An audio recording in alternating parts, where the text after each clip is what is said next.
Welcome to another Dragonlance Saga episode. Today I'm playing through Shadow Over Nordmaar, the advanced Dungeons & Dragons Adventure gamebook written by Dezra Despain and released in April 1988. It is Braca Fears Wealth the 10th, and my name is Adam. I'd like to take a moment and thank my collaborator patrons, the Heroes of the Lance, and invite you to consider becoming a patron or member of this channel by visiting the links in the description below. You can even pick up Dragonlance gaming materials using my affiliate link. So, by way of a little bit of a background, there were 18 game books published from 1985 to 1988. Only 4 of them were set in the Dragonlance campaign world. The first, of course, is Prisoners of Pax Tharkaz, and then the Soul Forge, Lords of Doom, and Shadow Over Nordmaar.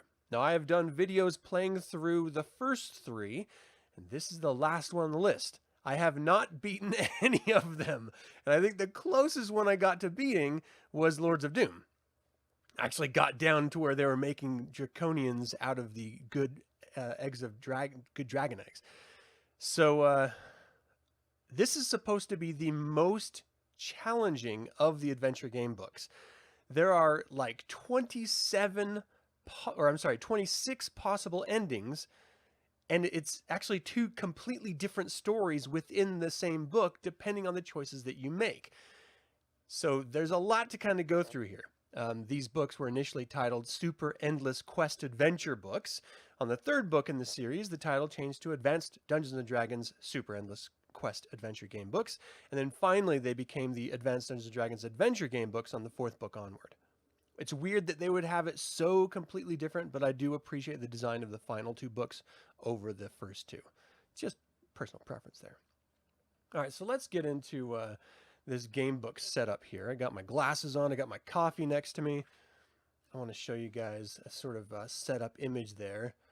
Super awesome. If we run into Lord Soth, I'm going to squeal like a little baby. Because that's just how I roll. That's what's going to happen.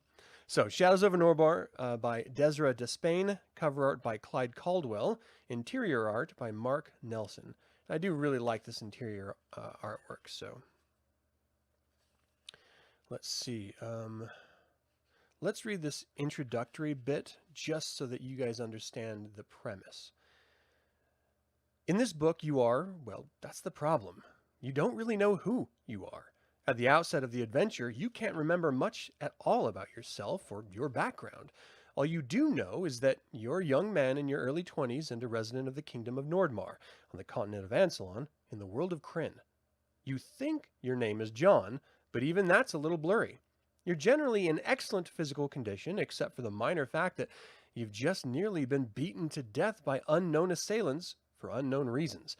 You awaken in a place that is totally unfamiliar, out of the middle of nowhere, without the slightest idea of who you are, how you got there, or where you're going.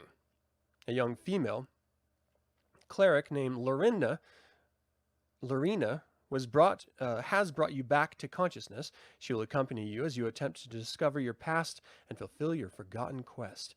It will be imperative that you discover your true identity in order to complete your quest successfully. Lorena, your traveling companion, is a cleric of Mishakal. Throughout your adventure, there will be times when you may greatly benefit from her ability to heal. Whenever this occurs, you will be instructed to restore a certain number of lost hit points to your hit point total. In addition to these instances, when you are told you may restore your lost hit points, you also have the additional opportunity to take advantage of Lorena's healing ability whenever you choose. Lorena has exactly 2 of these special Cure Light Wounds spells. Whenever you feel that John is in need of them, simply roll 1 6-sided die and add 2 to the result. This is the number you may add to your hit point total. There are only 2 things to remember about Lorena's special Cure Light Wounds spell. First, they may never be used during the course of combat. Instead, you must wait until combat has ended, whatever the result. Second, they may be used only twice during the course of the entire adventure. Be sure to check them off on your character stat card. Now, you guys can see the character stat card here. That you have a total of 10 hit points that you can apply to your different skills however you see fit. And of course, that's going to change with a lot of luck the course of the adventure based on the decisions you make. For you watching, if you want to join me and help me make these decisions, I'm going to give you the opportunity to do so before I make my decision. Now, if you want to help you're going to have to chime in on the chat function on YouTube, which means you have to be watching this live. But because there is a slight delay, even though I have this set on the most minimum amount of delay possible, you need to refresh your browser in order to make sure you are absolutely caught up with where I am, because I may actually be further in the stream than you are watching it. So always make sure that you're at the most, I don't know, the closest moment to the live as you can possibly get by refreshing your browser as you come in. I'll remind you guys before we start actually making choices here. But this basically goes through and tells you, the different options and what each of these different stats mean. And if you've ever played Dungeons and Dragons, it's pretty self-explanatory. So I'm not going to really go into it. One different function here is the timeline. This book has to be completed within 6 days. I have no idea when it's going to tell me to go to the next day or what happens when I get to the final 6th day. I just know that it's timed, which it adds a bit of anxiety to me, if I'm being honest, especially with my background of never being able to pass these doggone games before. So I'm going to take a sip of coffee and we're going to dive right in.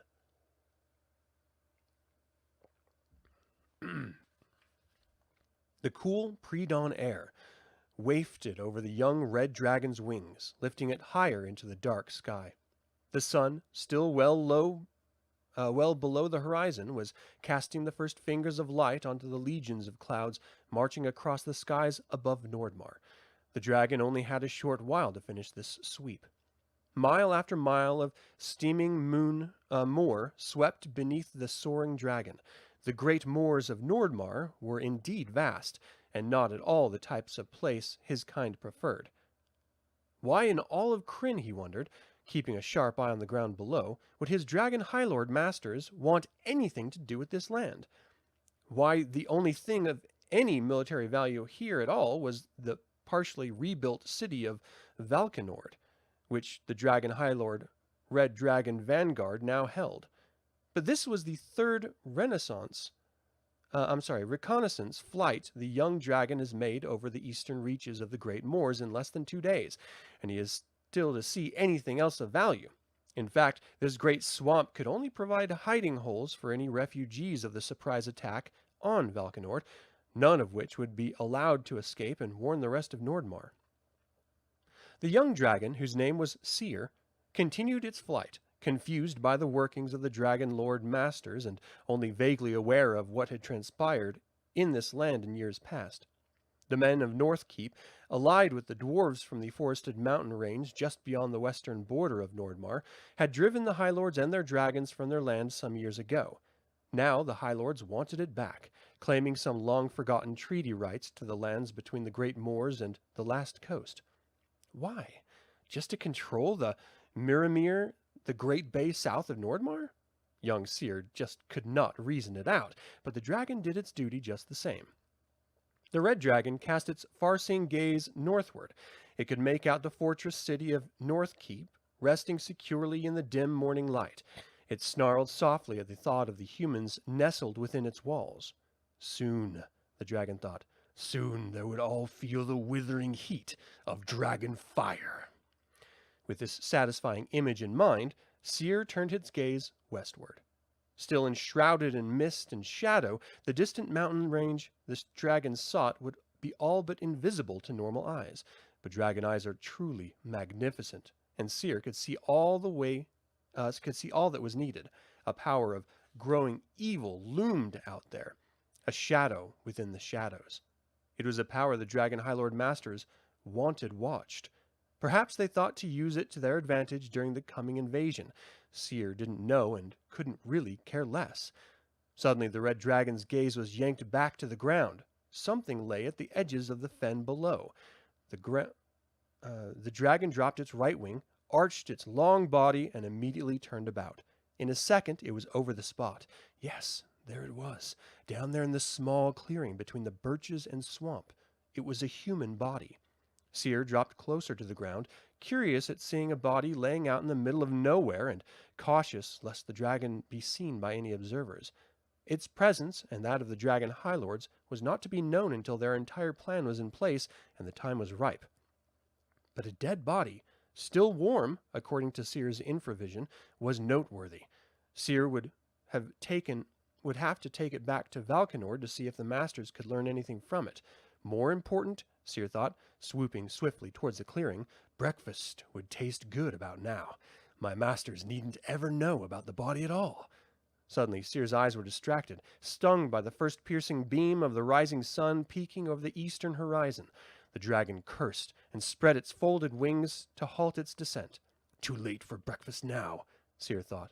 If the dragon was seen, the dragon high lords and its red dragon compatriots would stew Seer alive. With one eye staring longingly at the body on the ground, Seer sped off to the east. Its great red body soon disappeared into the bright red sunrise.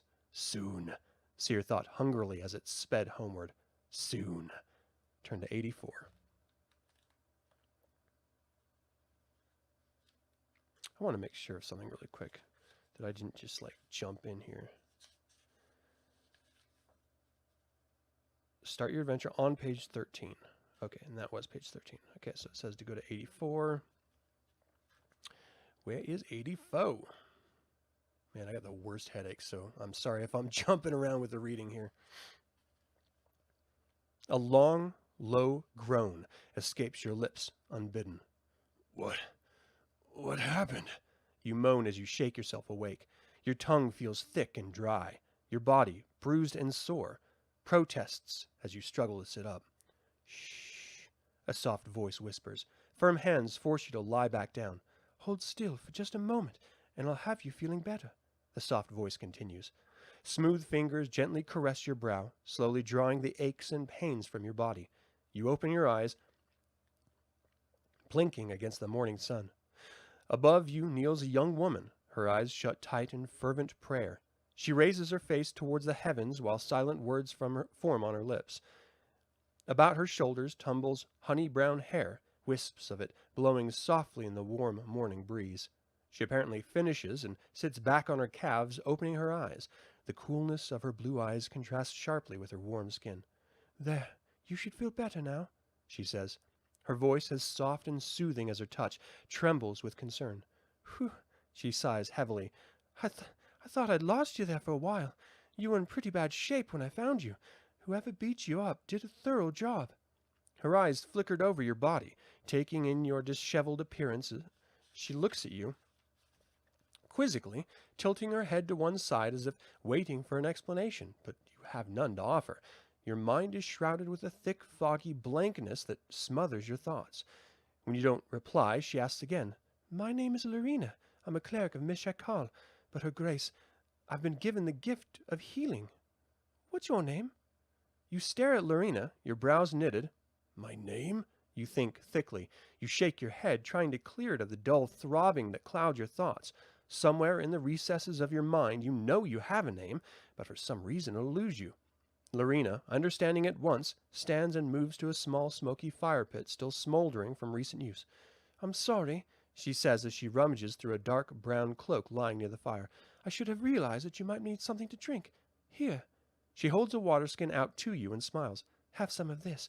It should help loosen your tongue and clear your mind. You take the bag from her fingers and fumble with the cap. In seconds, the cool, sweet liquid relieves your parched throat. It also helps to clear your mind. You look about, growing more distressed as you realize you don't know who or where you are. All around you, tufts of long grass and weeds sprout randomly on the dusty ground. To the east of you, beneath the still rising morning sun, the grass thickens until it merges into brush and blankets low, rolling hills. To the north, not too far distant, a grove of tall, straight birches rise from the ground to meet the sky. The grove runs west and south until, abruptly, the trees become twisted into grotesque facsimiles of themselves. The deformed birches then curl around to the southeast and behind you. None of it, however, appears even slightly familiar to you. Puzzled, you turn towards Lorena, who is now sitting near the fire pit, busily preparing breakfast. Where am I? You mumble. Lorena looks up from gutting one of the several fish lying beside her and studies you briefly. As near as I can tell, she answers, those deformed woods to the west of us are Grendar's Grief. They form part of the eastern border on the great moors of Nordmaar. Worth 3, maybe 4 days south of the northern keep and about 2 days' journey west of Valkenord. Her voice falters, and she casts a furtive glance eastward, scanning the horizon. Even in your confused condition, you see fear and dread in her eyes as they search the eastern skies for... what? Is something wrong? You ask. Are you all right? Her attention snaps back to you immediately. Yes, she stammers. I'm fine. It's just that, well, I'm just a bit edgy right now. I have much to do, that's all. She pauses again, then returns to her breakfast preparations. Where are you bound for?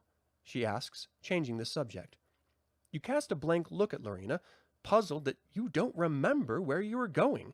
Raising your hands to your face, you press your fingers firmly against your temples as if you could squeeze the answers out. I don't remember, you stammer in frustration. Lorena looks sharply at you for a second time. The young woman kneels by your side. She touches your forehead once more with her gentle fingers. What do you remember? She asks. Something flickers in the back of your mind, but it's gone almost as soon as it comes. A name? You stammer uncertainly. I think my name is John. It sounds familiar, but you're not sure. Your memory seems to have vanished completely. John, Lorena repeats, sitting back on her heels. I like that. She brushes a dark curl away from your forehead. Is there something else you remember, John? No, not a thing, you mutter. Well, John, she says, I believe you have amnesia. A cold knot of fear settles inside you as the weight of her words hit you. No! You protest loudly. That can't be. But even as you protest, you know it's true. The knot in your stomach tightens as you realize that you are a stranger to yourself. Lorena bites her lip and tries to assuage your fears. After the state I found you in last night, you're lucky you just have amnesia, she says. At least, with amnesia, you have the chance to regain your memory. She cocks her head and gazes at you. Perhaps you are carrying something that will offer a clue as to your identity. You nod. Standing unsteadily, you begin to search your clothing. Lorena turns to look eastward before she sets out on foot. She sets out the food she has been preparing. First, you check your ragged tunic, quickly searching its few pockets. Nothing is there.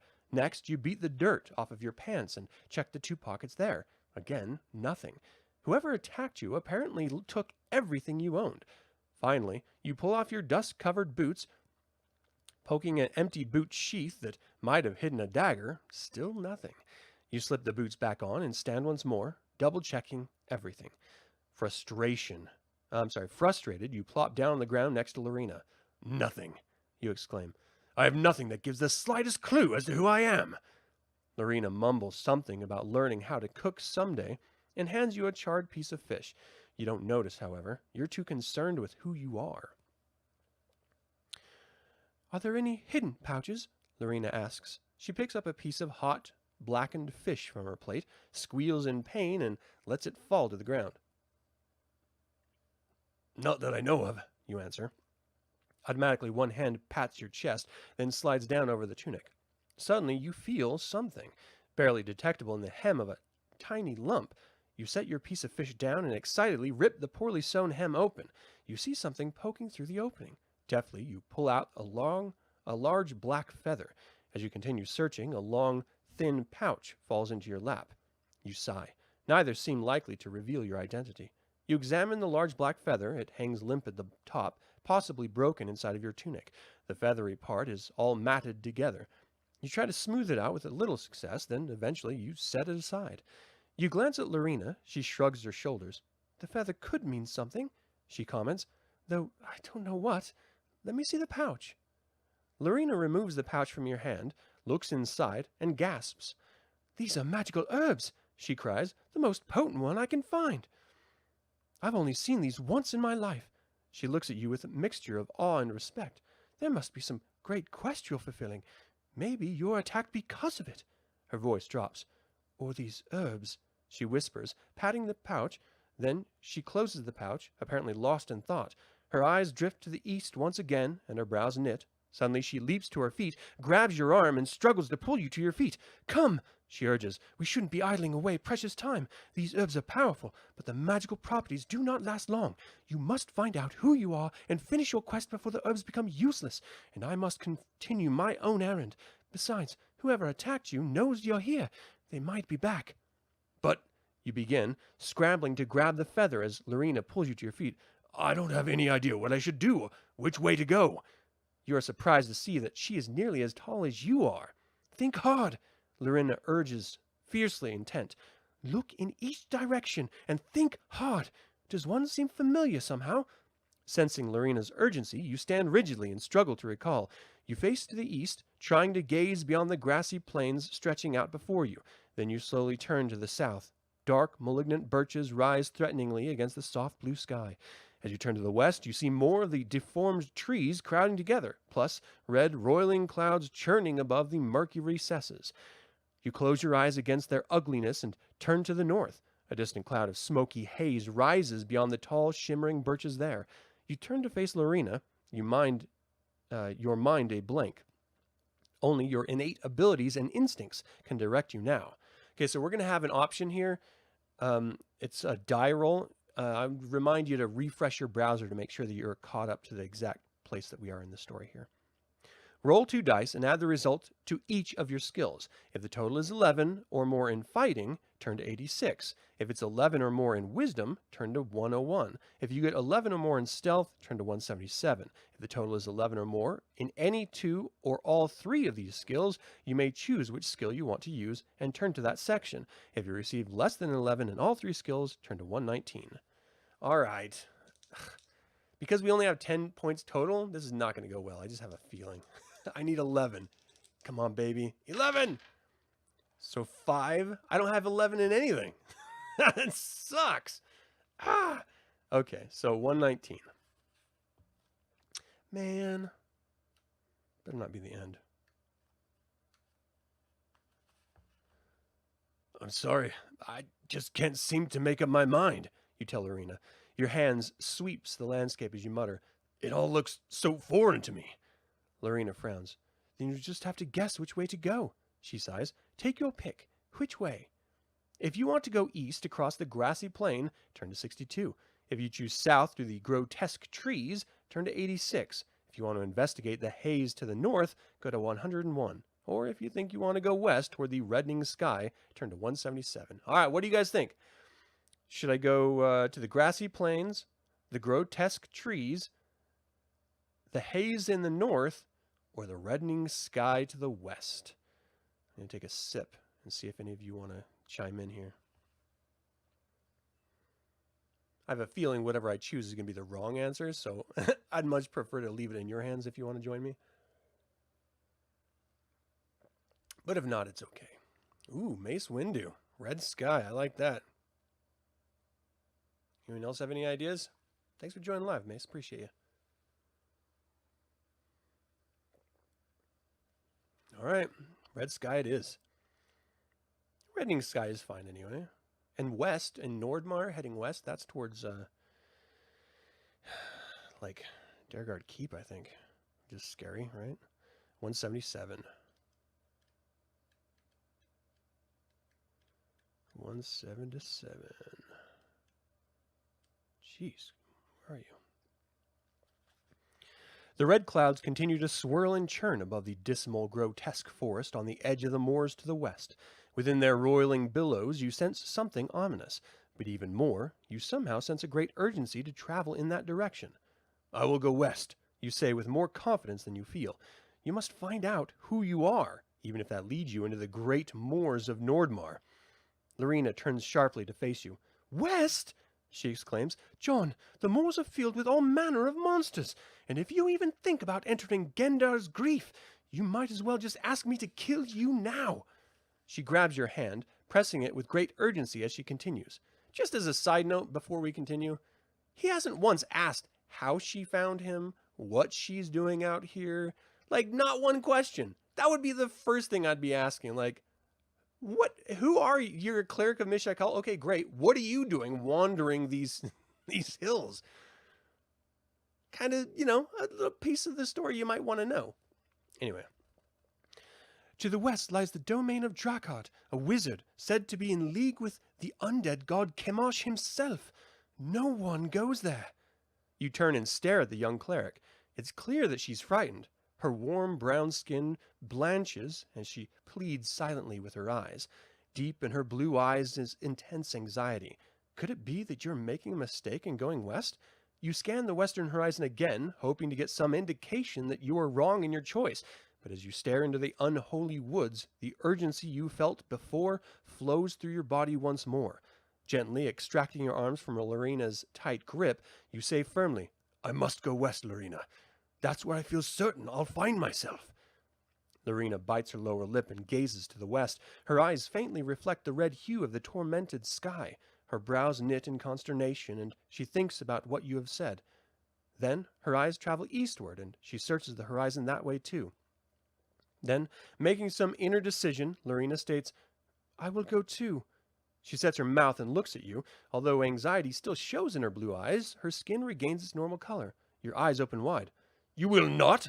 you exclaim. "This isn't your "It is too my affair," Lorena cuts in. She grabs your shoulders and looks deep into your eyes. "What you don't understand, John, is that I must either go north to Northkeep or west to the hill dwarves who live in the Colwild, the mountain range Drakkar has chosen to use as his evil stronghold. I am from Valkenord, a fishing village that lies to the east on the edge of the Mirror. Nearly 25 years ago, shortly after the War of the Lance, the Dragon High Lords invaded Nordmaar and took control of Valkenord. It was only through the combined efforts of the people of Nordmaar and the hill dwarves of Colwild that we were able to thwart the Dragon High Lords. We were able to push them south of the Bay of Mirror, where they had been contained all this time." Lorena drops her hands from your shoulders and turns to the east towards Valkenord. She continues, her voice trembling. "However, they're back. Already my homeland is being ravaged by red dragons. Only a few of us managed to escape by splitting up. Since none of us wanted to brave the moors to inform the hill dwarves of the invasion, we were all headed for Northkeep to warn Prince Rudolf." She turns to face you, her eyes steady. "But now I'll go west with you. I will find the hill dwarves and warn them of the invasion, and I will help you to find yourself. You need me more than ever, John," she whispers fiercely. "There is evil in the moors. The undead walk with no restriction.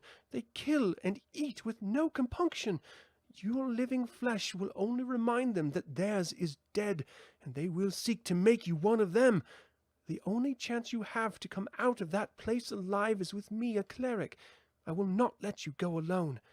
Without waiting for your answer, Lorena turns away and hurries back to resume eating her now cold fish. "Let's finish breakfast," she says without looking at you. "Then we'll go." You glare at her, angry that she insists that she accompany you, and angrier still at the relief you feel. Your eyes turn to the west, and you stare at the menacing clouds, watching as they roil and billow like untamed horses. Stuffed in your pockets are the feather and herbs. Why do you have them, and what are they for? You hope the west will bring the answers. As Lorena finishes her fish, discarding the charred skin, you stand to stretch. You're thinking anxiously of the trek ahead and what you'll need to do to regain your memory when an arrow whistles through the air towards you. It slices through the space where you were just sitting and is lost in the brush. "Run, John!" Lorena cries, darting quickly for the edge of the woods. Roll 2 dice and add the result to your agility skill score. If the total is 9 or more, turn to 2. If it's less than 9, turn to 71. Oh, I need more than 9. My agility is 2. Come on. Sweet. All right, it's more than 9. Turn to 2. Sweet.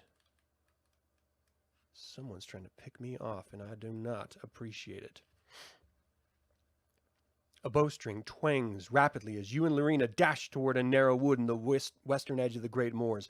A volley of arrows plugs the ground where you stood. To your right and your left, arrows plunk into the hard soil. Lorena gasps as an arrow lodges itself in her cloak. You manage to dodge them. You make it to the edge of the woods and dive into the underbrush, landing heavily on a cold, clammy morass of moldering peat. Lorena restrains you from heading farther into the woods, jerking your arm harshly. You stop and pull your arm free, then turn to look back toward the clearing, expecting at any moment to see your attacker charge into view. Lorena pulls the arrow out of her cloak. Nothing happens. The clearing is sprinkled with arrows, but no one comes to claim them. You wait anxiously, getting angrier with every passing minute, anxious to see who dared attack you. Lorena quietly touches your shoulder and shows you the tip of the arrow that had planted itself in her cloak. You can see the faint smear where the tip of the arrow had been treated with a dark, sticky substance. "Poisoned," she whispers, shivering. "Someone wants you dead, John." "So it would seem." You agree as you toss the arrow into the brush. "Come on." You grab Lorena's arm and back into the woods. "Let's get going." Lorena doesn't budge. "Not in there," she says. "We will not go into Gandar's grief." You stare at her, frustrated by her refusal. "What do you want us to do?" you ask, perturbed. "Walk out there where some maniac is shooting poisoned arrows at us? The only cover we have lies in that forest." "John, you don't understand," she pleads. "Grendar's grief is the death forest."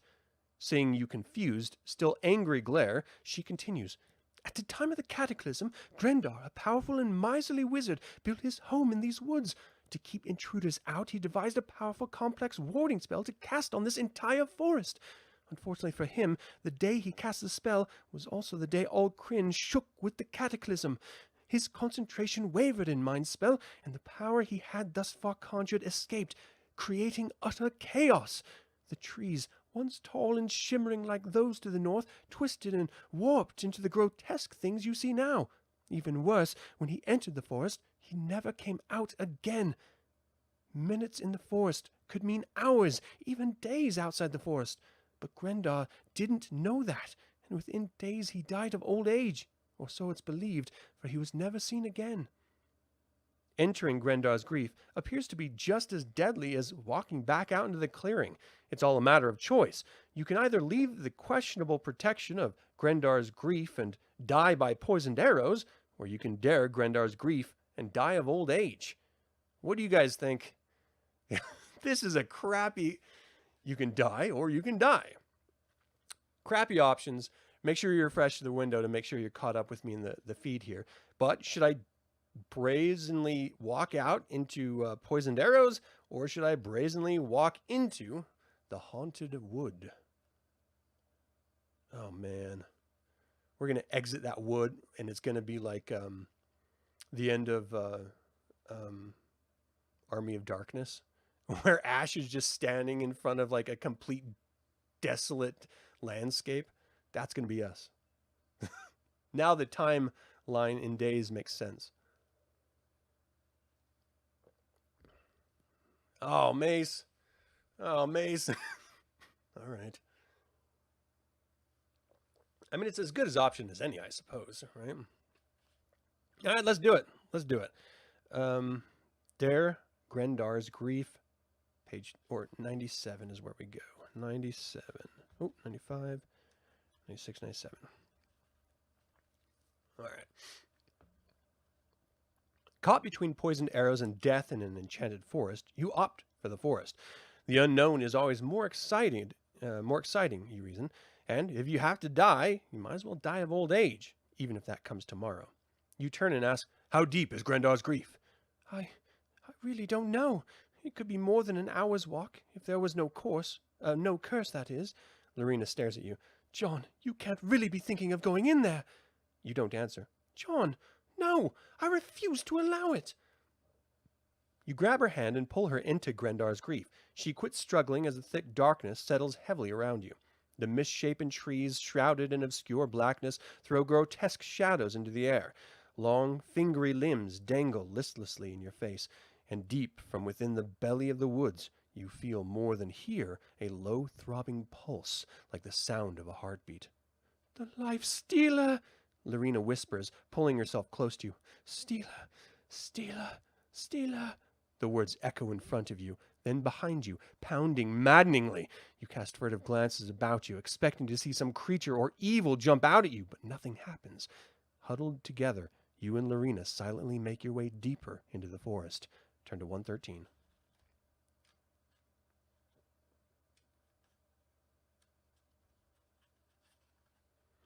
After a long, silent trek through the darkness, you say, "I thought you said dangerous creatures lurked in Grendar's grief." As if in answer, a low wail rolls through the trees, gradually growing into a loud, inhuman laugh. You stop and clutch Lorena to your side.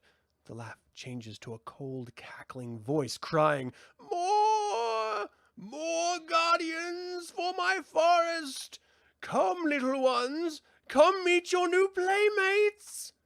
Immediately, shadows darker than the darkest abyss flow silently from the grotesque woods. Against the dark of the trees, you see them as inky blots gliding out to meet you. What are those? You ask as the forest echoes with laughter. Shadows of the souls of men, Lorena whispers. Men who dared to enter these woods now turn to shadows who want to make us like them. She fumbles with something at her waist, then thrusts her mace into your hands and says, on the count of 3, start to run. I'll be right behind you. Use the mace if you have to. 1, 2. But I don't know how to use a mace. 3. You'll have to learn quickly. Roll 2 dice and add the result to your agility score. If the total is 9 or more, turn to 69. If it's less than 9, turn to 37. All right, 2 dice, add it to agility. My agility is 2. I need a 7 or more. Come on, baby. 4, 5, 6, 7. Sweet. All right. How do you not know how to use a mace? It's literally a club, right? Like, you just, like, hit stuff with it. I don't know how to use a mace. Doofus. 69. Giggity. Oh, cool. Let's look at this picture.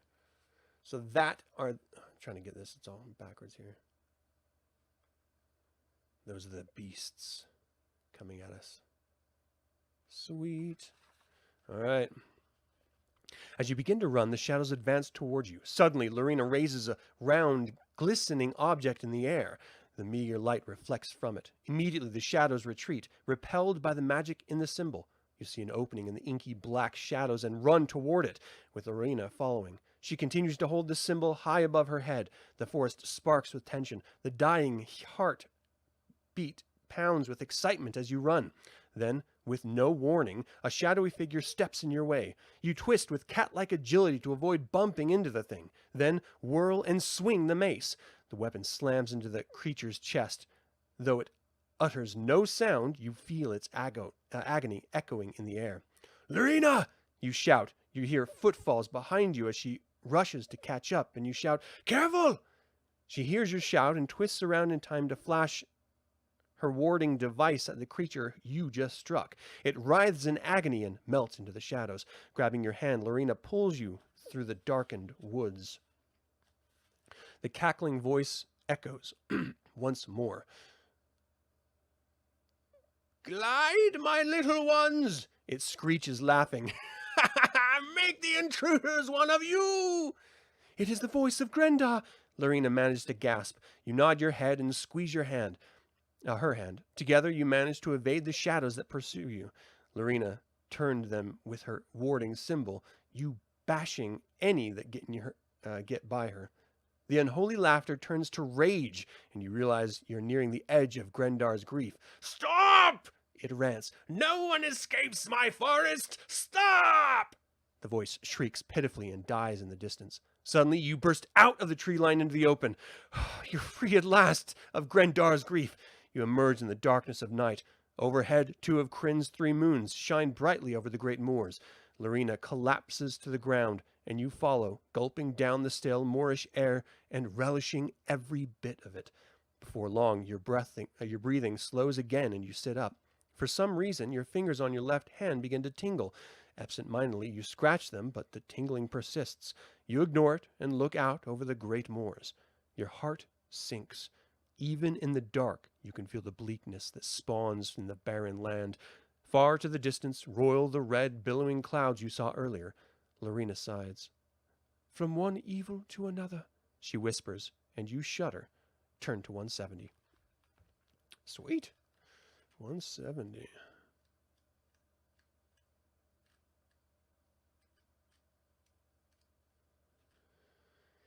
$69, $70. You turn away from the moors and glance at Lorena. How long do you think we were in Grendar's grief? Is there any way to tell whether it was a month or a day? You ask. Lorena gazes upward, searching for something. Finally, her eyes light up, then narrow in concentration.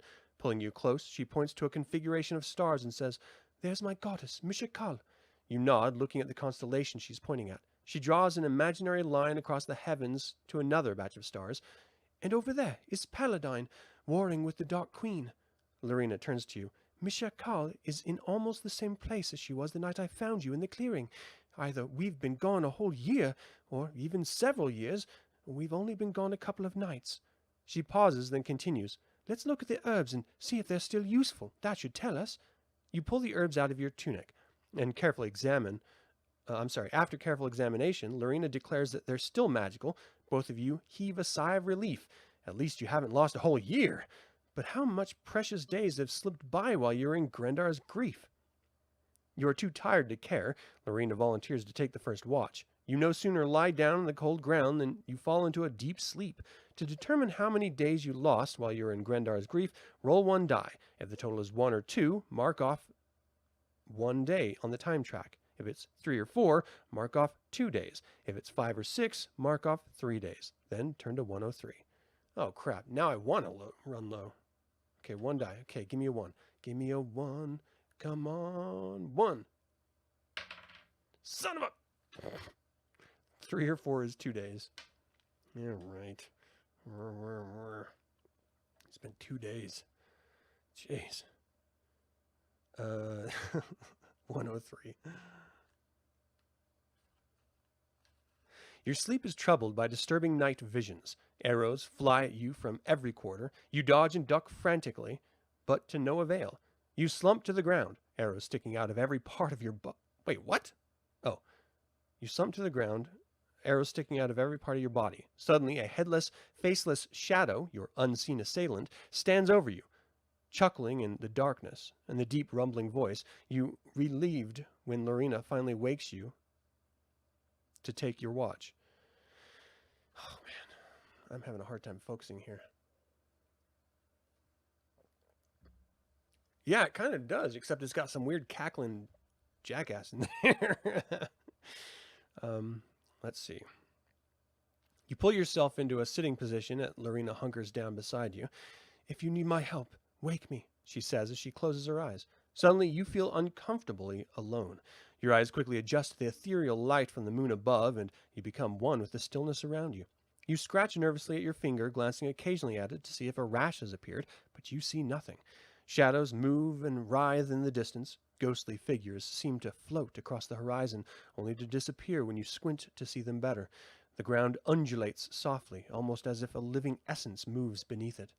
The night passes by without incident. As dawn approaches, you stretch your legs, grateful that you can be on your way soon. The ground below you still undulates in a strange living way. As the sun begins to shed its weak light into the moors, the undulations seem to increase. It's time you left. Shaking Lorena awake, you whisper loud, "Lorena, we've got to get out of here." Lorena opens her eyes. She sits up and stares at the trembling ground. "John, what's happening?" she asks. "I don't know, but I don't like it. Come on." By now, the ground is trembling uncontrollably. You start to run, but the tremors are too wild as you stumble. Lorena falls beside you. You struggle to your feet, then help Lorena get her bearing. Suddenly, the ground bursts asunder, and you grab Lorena to keep her from tumbling into its depths. Water fills the chasm, bubbling and churning as it pours from unknown sources into the hole. Then all is still. You grab Lorena's hand and turn away from the newly formed pool. Although it lies in your path to the west, you can skirt around it and continue your journey. "Let's go," you whisper urgently. Lorena needs no urging, and together you hurry around the murky pool. Suddenly, Lorena screams. Turn to 11. Murky pool. What came in with the pool? Lorena's scream makes you turn. From out of the murky pool, a huge beast raises its head. A foul odor rises above the musty smell of the moors and assails your nostrils. More disgusting than the smell is the decaying body of the beast. Somehow, life is present in what should obviously be dead. Flesh flakes off the huge, squatty body, exposing worms feasting on the rotting flesh. A long skeletal neck is barely able to hold the heavy head attached to it. The head, oozing some sickly grayish substance, glides low over the ground towards you, straining its thin neck. Broken tusks grow out of its snout and curl nearly to the creature's eyes. You shudder at the monster's eyes. The left socket, devoid of eyeball, oozes the same grayish substance that covers the rest of the head. Small worms squirm and wriggle in and out of the socket. Chunks of decayed flesh flake off into the water. The other eye, bloodshot and crazed, stares menacingly at Lorena. A long tail, ending in bony club-like nodules, whips around behind it. Lorena ducks and cries out to you, "Don't let it look at you, John! It's a catoblas..." What? Catoblepas? What the hell is a catoblepas? Okay. It's a catoblepas! The creature's lumbering, decayed head glides low over the ground towards you. Lorena continues, "Its look can kill!"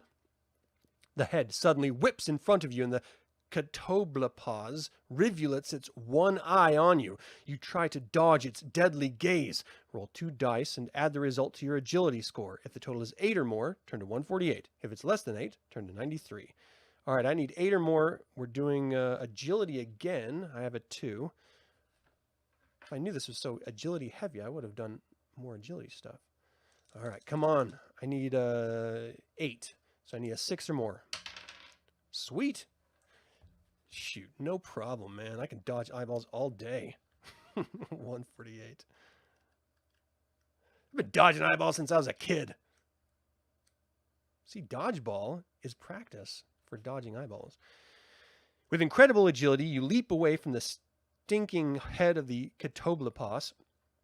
It howls a raging, rasping noise and follows you. You continue your dodging, rolling dance.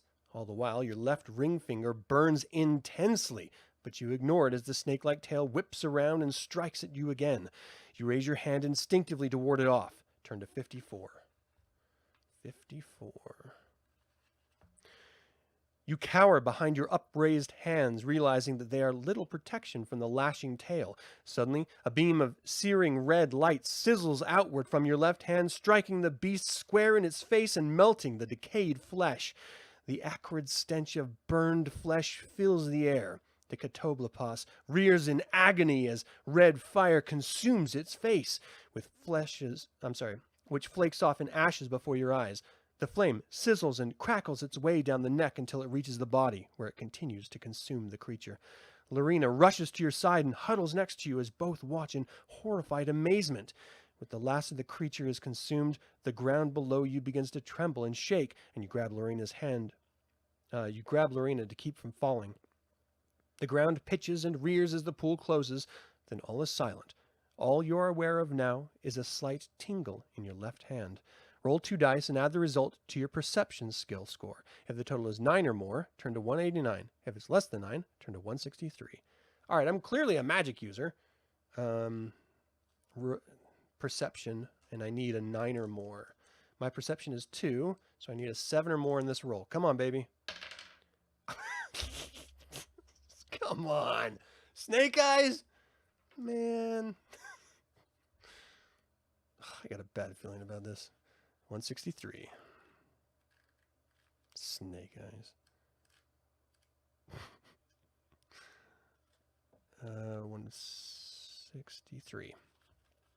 The lingering stench of the consumed catoblepas fills the air. Without a second glance, you turn away from the spot, anxious to leave it behind. It isn't until late that evening that you and Lorena decide to camp. You're about to settle near a bog covered with twisted shrubbery when, unexpectedly, you hear the gibberish of a group of creatures of some sort. You duck quickly behind a stand of brush nearby. Then, carefully peering out, you observe a most unusual scene. Not far from you, you see goblins sitting around a small fire, talking in their garbled language. Occasionally, you catch phrases you recognize, but not enough to make out a whole sentence. Close by, a black horse stands tethered to at least 6 stakes pounded into the ground. A bunch of feathers is strapped to its back. Occasionally it rears and neighs, but a goblin nearby lashes it with a stinging whip, raising bloody welts. The horse then whinnies and lowers its head dejectedly. You turn to Lorena and whisper, "I want to hear what they're saying." You keep in the shadows of the brush that surrounds their camp.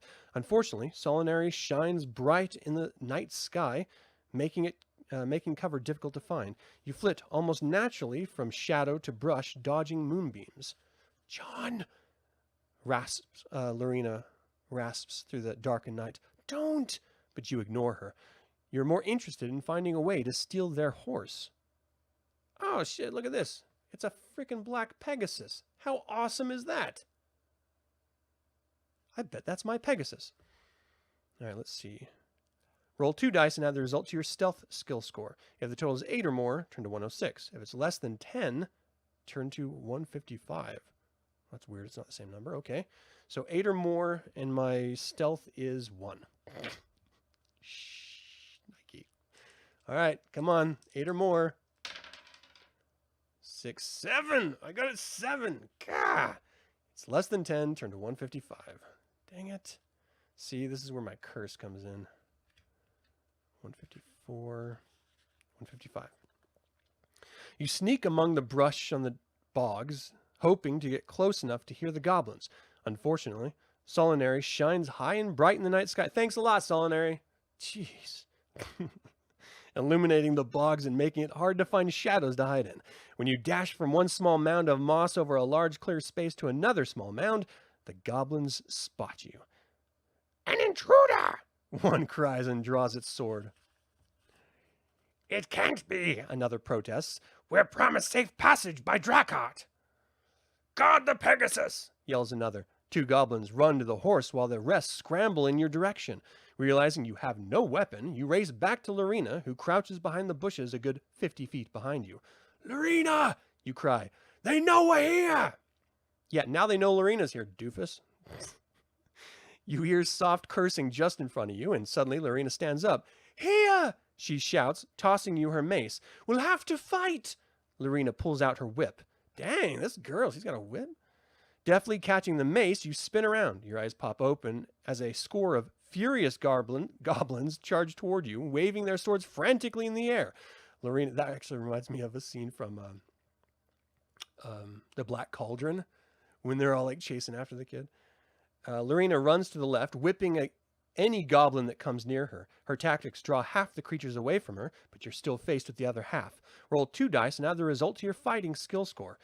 All right, I need a 10 or more. My fighting is 3. Come on, I can do that. 5, 6, 7, 8, 9, 10, 11 with my 3. That's right. I'm cutting these. Actually, I'm bashing these dudes down. Turn to 21 if it's 10 or more. 21. Oh, I got it. 21. Come on, baby. Where are you? There you are. The goblins, sensing easy prey, charge recklessly. Overconfidence, however, is a terrible thing, as they soon find out. You wait until the first goblin gets close enough before you swing the mace. It connects, and a horrible crack fills the air. The goblin you hit howls with pain and clutches its shattered arm. You sidestep around the next goblin and swing. The mace catches it with its back to you, and a deathly thud knocks the goblin lifeless to the ground. Another goblin maneuvers behind you. You turn with lightning speed and deflect its sword, and in and out you weave, now using the mace more as a shield than as a weapon. As you fight, you begin to realize that you are more successful against the goblins when you catch them with their backs to you. A shiver courses through you each time you mace pounds the back of a goblin. It's almost as if you've done this many times before, but you have no idea if you ever have. One goblin, furious that he can't kill you, goes berserk and charges. You beat it soundly over the head and shove its inert body against another, who's also rushing at you. While the second goblin is struggling under the dead weight of its companion, you turn to fend off another 2, but you can't manage to maneuver them. Weary of fighting, you miss a block and take a slice in one arm. You let go of the mace and hold it shakily over the other hand. Blood spurts from the wound. Subtract 5 from hit points. Jeez. 5. So I'm just going to add up the total right here and just do it. I can do the other way. Let's see. I'll do it that way. The goblin presses closer when they see your weakened condition. You swing, but with little accuracy. Your unfamiliar weight of your mace throws you off balance. Before long, the goblins have you prostrate on the ground, their blades pinching your neck. Die, human scum! One hisses. Your attempt to steal Drakkart's Pegasus has failed! It laughs cruelly and raises its sword for a death stroke. Holy shit, what? I won the roll! Man. Turn to 151. 151, 151. 49, 50, 51. You close your eyes and wait for the blade to end your life. You hear a scream, then a thud and a thump, but you feel no pain, and the scream wasn't your own. Opening your eyes, you see 2 goblins lying dead on the ground. The third one is fleeing. Above you flies the black pegasus with Lorena on its back.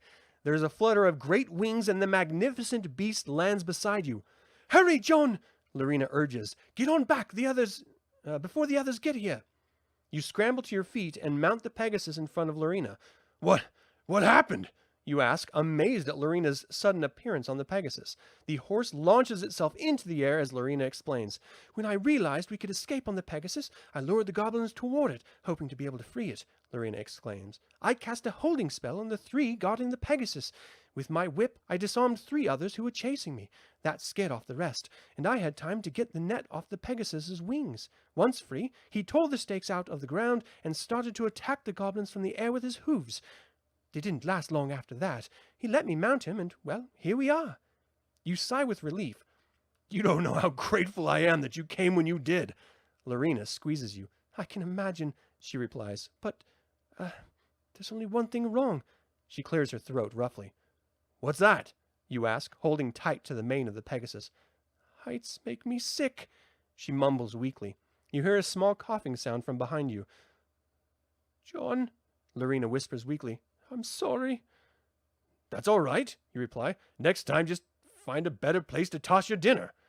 Lorena nods and clutches you tightly. Turn to 127. All right, 127. I really thought I was screwed. I had no idea, but I really thought I was just screwed. All right, this is interesting. This has got me hooked. Lorena finally settles down, clinging fearfully to your waist. Closing your eyes, you lean forward against the Pegasus' strong neck, feeling the cool night air around your body. Far below you, the great moors speed by. Lorena wriggles uncomfortably. In a choked voice, she whispers, "Talk to me, John. Help me forget where I am." You try to think of something to talk about. You remember something odd that happened while you were fighting the goblins. Maybe telling Lorena about it and hearing what she thinks will shed some light on it. "I've been thinking about that fight," you begin. Lorena takes a deep breath. "Mm-hmm," she mutters. "There was a time or two when I clubbed a goblin who had his back to me, and I felt strange," you continue. "It was almost as if I'd done it before. And what's more, each time I hit one from behind, he just fell down dead. It was just too easy." Lorena squirms. After a moment's pause, she manages to say, "It just sounds to me as if you're good at fighting." "Lorena, do you think I could be a fighter of some sort?" Lorena pauses before replying, then answers carefully, "I don't think so, John. I think it sounds more like it qualifies of a thief. The qualities of a thief." "Wait a minute. Are you saying I'm a thief?" you demand. "No," Lorena replies quietly. "I'm saying that you seem to know how to do a lot of things that a thief can do. It doesn't mean that you are a thief."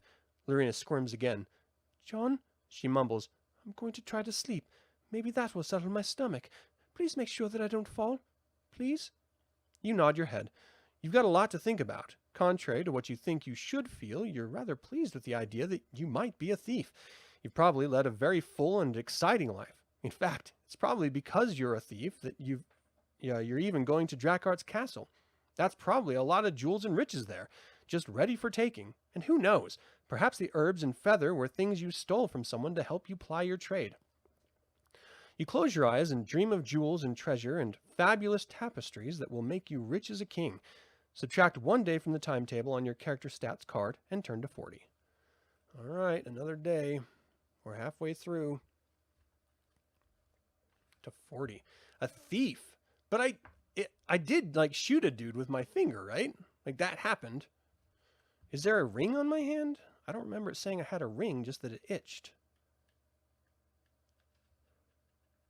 Backstab bonus. That's right, Mace. Okay, I get a sip here. All right. You manage to catch a light nap without falling off the Pegasus. All the while, Lorena clings tightly to your waist, never daring to open her eyes, especially when the sun peaks over the horizon and lights up the ground flying by beneath you.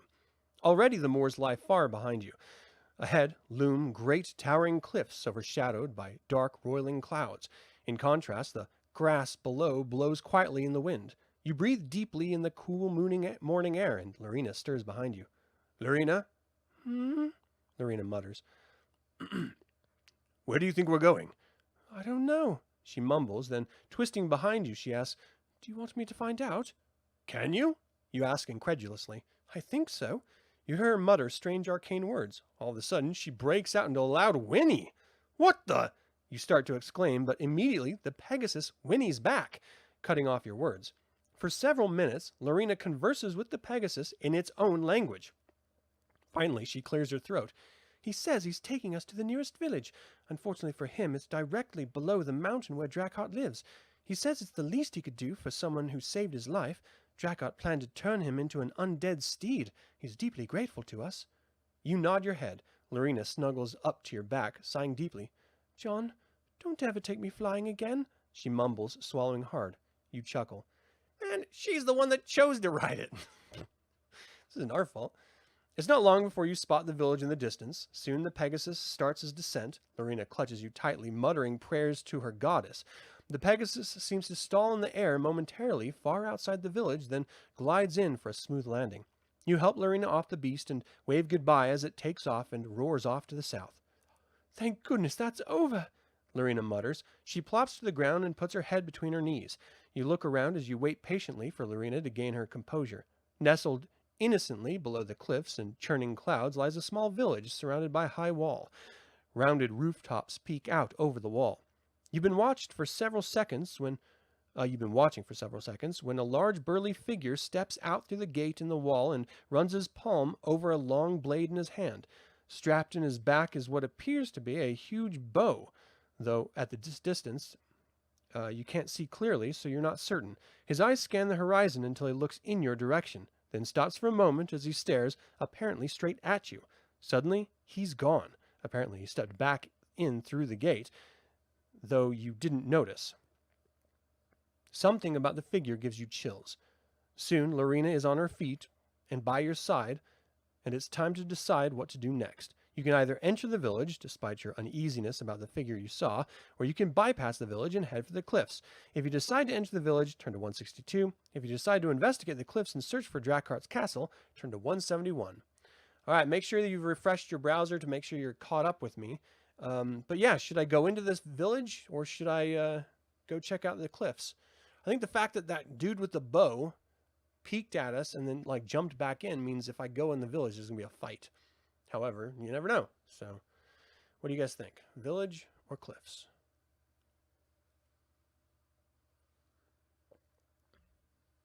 Man, my head is killing me. This is why you don't drink a lot. You manage how much you drink the night before. Ugh, this thing is just killing me. All right, I think I'm inclined to skirt it, to go around it. So I think village may have supplies. That's right. I don't even know what I'm doing, though. Like, this is the worst part. I'm just sort of heading in a direction.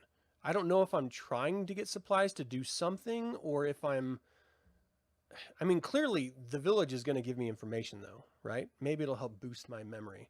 If I just travel through the wilderness, I'll just keep fighting wilderness creatures. So, all right, we'll do the village. 162. We got to figure out what's going on here. There's only one way to do that. Come on, you say to Lorena. Let's go to the village and see what we can find out at Drakkart's castle. Lorena looks up and smiles wearily. She extends her hand as you grab it and pull her to her feet. A short time later, you reach the gate where you saw the strange burly figure. A heavy oaken door, engraved with ornate runes, opens readily at your touch. You shiver suddenly as it pushes open to reveal a cobblestoned path lined with shrubbery. Ivy grows thick along the stone wall. Small blue flowers lie scattered about among the shrubbery. For some reason, you have a peculiar feeling about this place. Lorena, you whisper, a low buzzing beginning at the back of your head. I don't like this at all. You shiver again. There's something strange about this place. The fingers of your left hand begin to tingle. Lorena looks quizzically at you. Have you ever been here before? She asks. You close your eyes, but nothing comes to mind. I don't know, you reply. I don't remember anything. I just have this strange feeling. You walk swiftly down the cobblestone pathway until you come to a brick street, keeping your eyes peeled for anything unusual. You hurry along the street, which is lined with small, cozy houses. Suddenly, Lorena gasps. "John!" she cries excitedly. "This is the village of the Hill Dwarves! I can warn them about the dragon invasion in Valkenord, and they'll be able to help us drive them from Nordmaar." You look around. Sure enough, you spot a few dwarves strolling nearby. An occasional dwarf child plays dutifully in the yard. No one seems to notice your fast pace compared to their slow, deliberate manner. In fact, no one even looks at you. "John," Lorena whispers, "there's something wrong here. These dwarves aren't quite right." She rubs her temples. "And I'm getting a strange headache." You nod, noticing the odd buzzing in your own head has increased. It seems to fill your ears. Suddenly, you notice that the ring on your ring finger on your left hand is pulsing wildly. First it glows brightly, then fades until it's almost invisible. "Lorena, look at this," you say excitedly. You show her the engraved ring. She scrutinizes it as it fades in and out. "Chemish," she whispers. "That symbol, that death's head skull in stars, is Chemish's symbol. It said that Drakkar is in league with Chemish. Could this be his ring?" She looks at you anxiously. "How did you get it?" I don't know," you reply, trying to remember where the ring came from. "Let's find an inn," you reply. "This headache is killing me. Maybe a rest will help, and we can learn something here."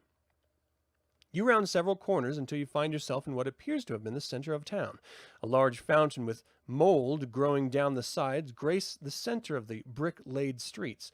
Dwarves pass by, speaking in low, dispassionate voices, ignoring your presence. You grab Lorena's arm and pull her toward the only inn you see. A large sign hangs above the door. It reads, "The King's Retreat, best ale in Ryon." You push the door open and walk in. Turn to 43. All right, so I stole a Chemish's ring. That can be nothing but good. I used to play I think I've said this before in one of the other streams, but I played a Chemish priest before on Dragonlance. It was a lot of fun. I had like a scythe as a weapon. It was cool. You step into the... Oh, and I had like a skull helmet too. It was super dope. Yeah, seriously, the opposite. What if I'm a thief of Chemish? And this stupid priest is just helping me? This is like Legends where Raistlin convinces Chrysania to help him. You step into the dim light of the King's Retreat. Small clusters of customers, mostly dwarves, but a few humans, sit at the tables talking in low, hushed voices. There's something not quite right about the atmosphere of the inn. A dwarven barmaid walks woodenly to a table occupied by a group of apparent ruffians and takes their order. Then moves on. No one looks up as you enter. "I don't like the feel of this," you whisper to Lorena. The buzzing in your head persists. It's as if they're not here, even though they are," Lorena replies in hushed tones. She rubs her temples again, soothes her headache. "Maybe someone at the bar can tell us something," you add. "Besides, I'm starved. I hope they have good food." I think this is all an illusion. I think we're being tricked here. You move towards the bar, but Lorena stops you. "John," she says, "I don't have any money, do you?" You stop. "No," you say slowly, but then you remember your earlier conversation with Lorena on the Pegasus, where she pointed out that you seem to know how to do what a thief can do. That gives you an idea. Quickly, you scan the inn until your eye comes to rest on a man slumped over the bar. At the waist of his long red robe is a fat pouch. Okay, that's the first clue that we should not do this. That red robe. There should be plenty of coins in there, and it should be easy enough to lift. "Stay here," you tell Lorena, motioning her to stay back. "I have an idea." You glide quickly, silently toward your victim. When you are a few feet away, you stop suddenly. A cold shiver runs down your spine. You stare momentarily at the robed man's back, trying to subdue the fear you feel. Then you move in. All right, so here's the right here. I'm going to steal that pouch. How attractive is Lorena? That's dirty. Come on now. Let's see. If the total is 10 or more. Okay, so I need a 10 in stealth. I have a 1. I can't get a 10. guess I could. Come on, I can do it. Come on, baby. I have a 7, not a 10. Dang it. If it's less than 10, turn to 134.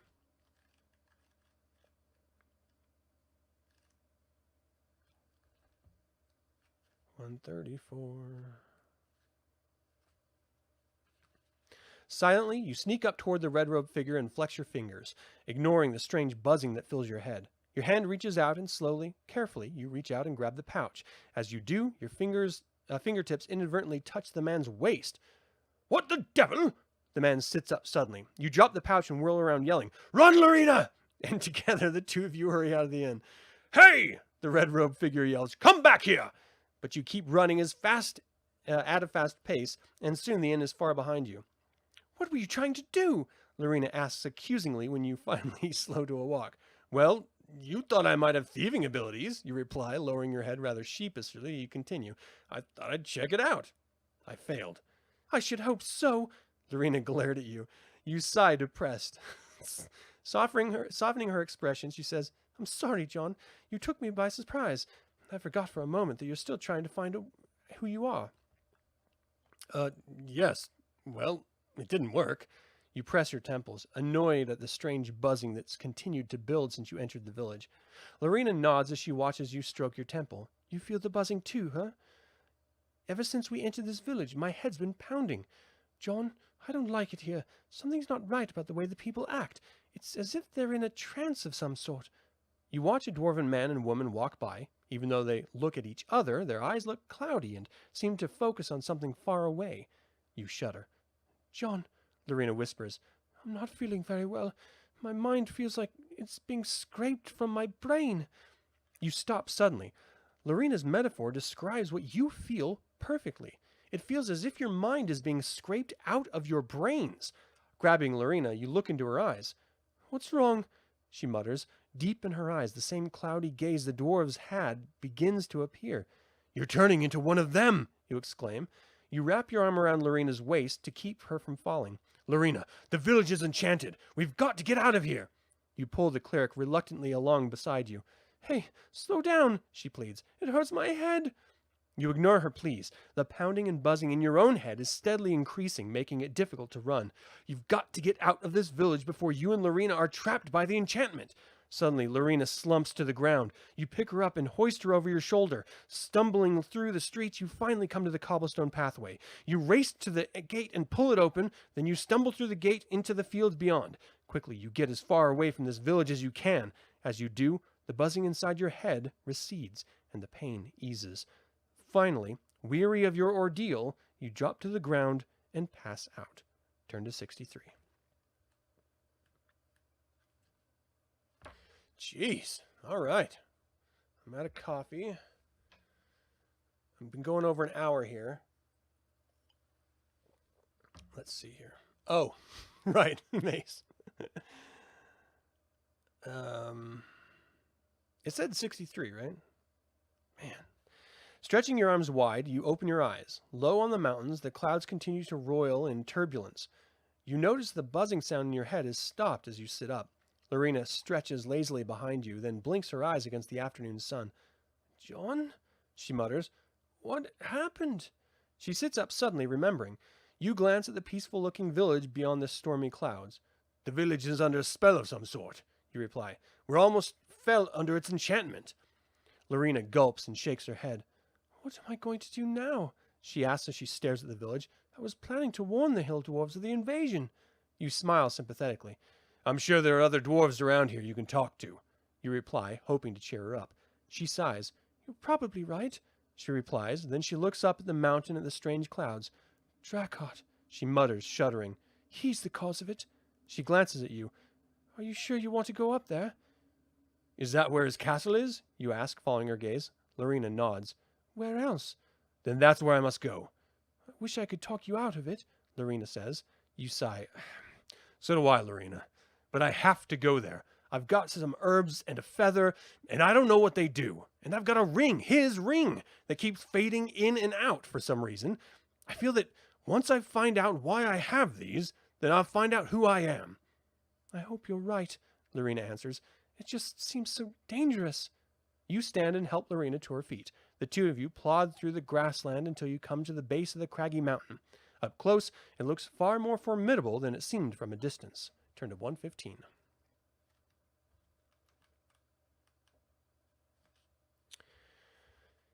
The craggy cliffs and jagged face of the mountain range looms before you. Huge boulders lie everywhere at your feet, dislodged from the high peaks above. You look up, awed by the sight. Other rocks tower precariously above you as if waiting for someone to topple them over. You shudder at the thought of one of those monoliths tumbling down, and I'd hate to have one of these rocks fall on me, you say to Lorena. Let's see if we can find a way up. You move among the boulders, climbing over occasional small rock slides, scanning the craggy mountains above for a way to reach the top. The sun hides behind the clouds overhead, leaving the crags dark and shadowy. The mountain face is steep and treacherous, and it seems obvious that it's too dangerous to attempt without ropes.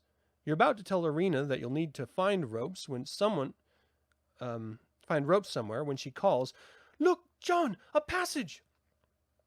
You scramble over the rocks until you reach her side. Sure enough, between two towering monoliths is a small, narrow passage, hidden from view of any other angle. You scan the mountain face and see that it seems to go all the way up. Not as steep as the surrounding slopes. The passage twists into a small valley enshrouded by rocks and boulders. The pathway works its way in and out of the boulders until it disappears in the clouds far above you. You step cautiously onto the path and hesitantly touch the monolithic boulder that marks the trail's beginning. "I guess this is it, Lorena," you say. "We just follow the path straight to Drakart's front gate. He'll let us in, tell me who I am, and we're home free." You laugh ruefully. You both know there'll be a lot more to it than that. "Well, let's get started," she agrees. At first, the trek up the mountain goes swiftly. The gravel path is relatively smooth, although obviously unused. Tall weeds grow intermittently along the trail. Occasionally, you must climb over small rock slides, and these present no big difficulty. The trail winds up the mountains at an almost leisurely pace. Although your pace is far from leisurely, you hurry up the trail with as much speed as you can muster. The day passes slowly as you make your way up the slope. You stop once to look down at the valley below. Huddled within its ivy-twined walls is the village, small and remote, seemingly no larger than a small coin. Beyond the village, as far as you can see, stretches the plains of Nordmaar. If you squint, you think you can even see the edge of the great moors themselves. After a short rest, you continue the upward trek. You're already visibly closer to the billowing clouds above. About 3/4 of the way up, Lorena stops you, her breath labored from the continuous hike. Tiny fingers of fog swirl around your feet. Soon you'll be swallowed by the tumultuous clouds. "John," she pants, "I must rest. My feet are getting blisters." She plops herself down the dusty path and removes her boots. She sighs as she wiggles her toes. "I didn't realize how much effort this would take," she continues. "I'm beat." You take the opportunity to look around. The trail is lined with boulders perched precariously on the side toward the mountain. A steep cliff rises above you with rocks and boulders poised atop its peak. Above the peak churn the ever-darkening clouds. Lorena puts her boot back on while you continue scanning the mountaintop. Occasionally, through the clouds, you see the top of the mountain. While you're studying the peak and wondering just where Drakart's castle might be, you see movement behind the rocks overhead. A few pebbles cascade down the trail, stopping nearby. Lorena stands up. "A mountain goat, perhaps?" she asks, shaking the dust from her tunic. You continue to watch the trail where you caught sight of the movement. Roll 2 dice and add the result to your perception skills score. If the total is 9 or more, turn to 95. All right, so I need perception and a 9. My perception is 2. I need 7. Oh, yeah. I got this. If it's 9 or more, turn to 95.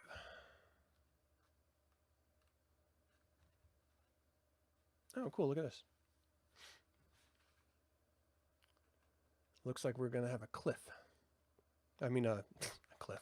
A avalanche. As you search the cliff above for movement, you suddenly become aware that one of the huge boulders is rocking. Small stones begin to tumble down around you. Suddenly, you grab Lorena's hand. You realize there's no mountain goat up there. "Look out!" You shout and pull Lorena aside just as the boulder dislodges and plummets toward you, an avalanche of loosened debris tumbling along with it. You manage to escape the boulder, but you're bombarded by rocks and dirt. You press Lorena against the cliff wall and shield her with your body as debris and dirt cascades all around you, stirring up a cloud of choking dust. Finally, when the only sound is from a few pebbles making their belated way down the cliff, you open your eyes and look around. Through the settling dust, you see a large pile of rocks and dirt sealing off the narrow passageway below you, making it nearly impossible to retreat, even if you wanted to. You duck as a few more pebbles tumble down beside you, then look up just in time to see a figure move away from the ledge above you. That was no accident, you tell Lorena as you pull her away from the debris. You mean someone did that on purpose? Lorena asks, incredulous. You nod your head. But who? Someone who wants me dead, you answer. You and Lorena stare at each other. John, what are we going to do? Lorena asks. You scan the cliff top overhead, then, looking at Lorena, you brush the dust from your clothes and reply, We'll continue on up, but we'll be more careful. Now that we know someone's up there, we'll have to keep alert. You take out Lorena's mace and clutch it tightly, then move along the path up the mountains. Your eyes flit from side to side, watching for any sign of ambush. Turn to 137. 137. 137. If there's ever a roll to succeed, that was it. Yeah, you're right. I would have been crushed and that would have been over. You continue your ascent up the mountain, and as soon as you enter the banks of roiling clouds, you feel an undercurrent of excitement flowing through the swirling mists. You round a bend and see up ahead the place where the boulders that toppled down on you stood. You stop to inspect the ground. Whoever it was must have been big to push that thing over by himself, you mutter. The ring on your finger pulses rapidly as the mists touch it. You stand and continue upward. It isn't long before you hear voices in the mist ahead. Pulling Lorena closer, you motion her to be silent. I'm going to try to sneak up on them, you whisper into Lorena's ear. She nods. With barely a whisper, she replies, I'll be right behind you. Keeping your ear turned to the muffled voices ahead, you both slink silently through the mist. Roll 2 dice and add the result to your stealth skill score. All right, I need 11 and I have a 1. Wait, Hey, Wes, thanks for joining live. I need an 11. Come on. 6, 7, 8, 9, and I got a 10 with my point. Dang it. It's less than 11, turn to 36.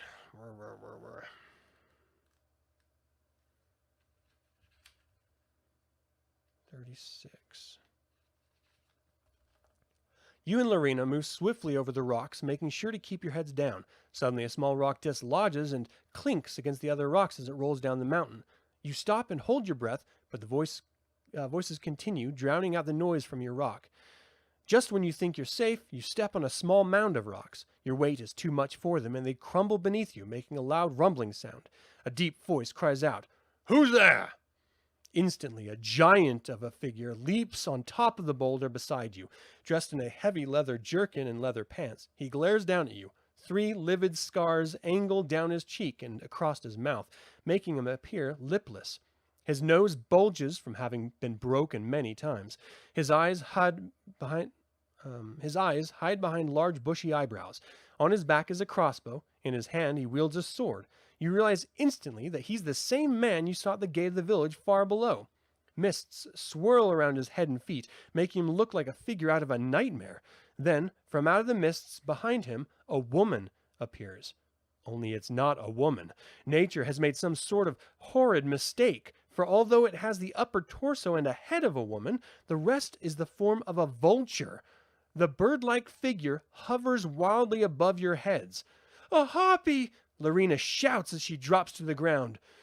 Get her! The giant cries and leaps off the boulder. Her drag will finish this one off. Immediately, he lunges at you. Oh, shit. Roll 2 dice and add the result to your agility. Okay, come on. Agility is 2. Oh my gosh. 5. Oh man, I'm screwed. If it's 9 or less, turn to 179. 179. Oh man. 179.